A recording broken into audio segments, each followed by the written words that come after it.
Students, chemical reaction में redox बहुत important है, क्योंकि हर केमिकल रिएक्शंस को होने के लिए रिडक्शन और ऑक्सीडेशन होते हैं। कहीं पर रिडक्शन होता है, कहीं पर ऑक्सीडेशन होता है, कहीं पर सिंगल ऑक्सीडेशन होता है, कहीं पर सिंगल रिडक्शन होता है। लेकिन बहुत से रिएक्शन है जहाँ पे ऑक्सीडेशन और रिडक्शन एक ही साथ होते हैं। जब ऑक्सीडेशन और रिडक्शन एक साथ होते हैं तो उसको रेडॉक्स बोलते हैं। ऑक्सीडेशन तो आप जानते हैं, ऑक्सीजन का जुड़ना किसी एटम से, किसी कंपाउंड या किसी मॉलिक्यूल से, या जो नई थ्योरी है जो इलेक्ट्रॉन पर बेस करती है, जब कोई एलिमेंट इलेक्ट्रॉन को लूज करता है तो उसका ऑक्सीडेशन होता है, उसकी ऑक्सीडेशन स्टेट चेंज हो जाती है, ऑक्सीडेशन स्टेट बढ़ती है। और जब कोई एलिमेंट इलेक्ट्रॉन को गेन करता है तो उसकी ऑक्सीडेशन स्टेट घटती है। That is the reduction. मैंने दो एग्जाम्पल लिए हैं, बहुत इंपॉर्टेंट है और अक्सर एग्ज़ाम में दिखाई पड़ते हैं, पूछे भी जाते हैं।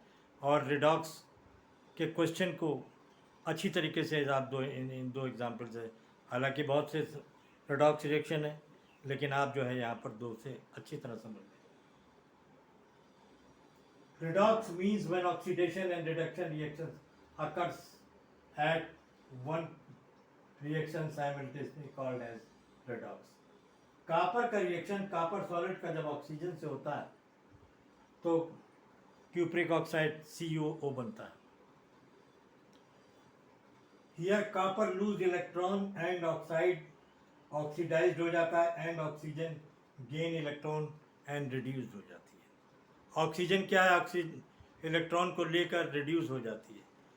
तो देखिए यहाँ पर ऑक्सीडेशन हो रहा है, कापर 2 इलेक्ट्रॉन लूज कर रहा है और ऑक्सीजन 2 इलेक्ट्रॉन को जो है गेन कर रही है और ऑक्सीजन में कन्वर्ट हो जा रही है। यहाँ पर ये बहुत रिएक्शन अक्सर आपको केमिस्ट्री में मिलेगा। जिंक एंड कॉपर सल्फेट के सॉल्यूशन का रिएक्शन जो है बहुत जगह आपको मिलेगा।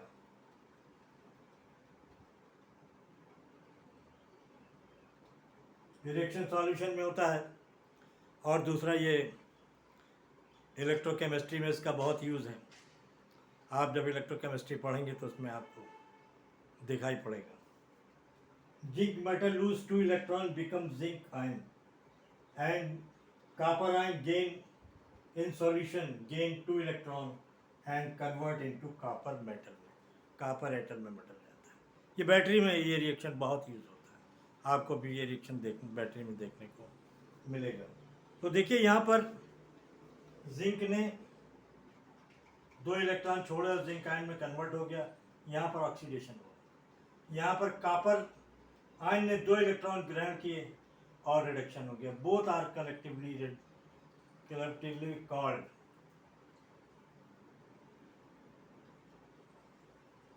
called as redox reaction, called as redox reaction।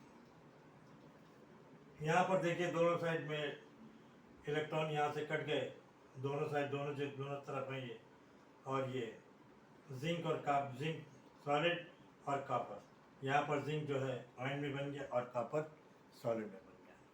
उम्मीद है कि आपको रिएक्शन समझ में आई होगी।